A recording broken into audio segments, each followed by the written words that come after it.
বাক্য তৈরি করতে সমস্যা? দীর্ঘদিন ইতালিয়ান ভাষা শেখার পরও আপনি বাক্য তৈরি করতে পারেন না? হতে পারে এই ভিডিওটা আপনার জন্য অনেক গুরুত্বপূর্ণ। মূলত বাক্য ২ ধরনের হতে পারে। সহজ এবং জটিল, complicato।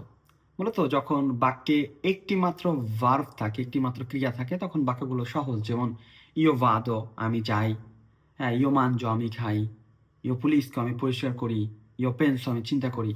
কিন্তু যখন আমরা বাক্যে অনেক কিছু যুক্ত করি বা একের অধিক ক্রিয়া থাকে তখন কিন্তু বাক্যগুলো জটিল হয়। যেমন একটা উদাহরণ দিচ্ছি যে io bevo un caffè আমি একটা কফি পান করি। এখন ধরেন আমি কখন পান করি বা প্রতিদিন পান করি কিনা আমি যদি এটা উল্লেখ করতে চাই যে ogni mattina প্রতিদিন সকালে io bevo un caffè আমি এক কাপ কফি পান করি প্রতিদিন সকালে।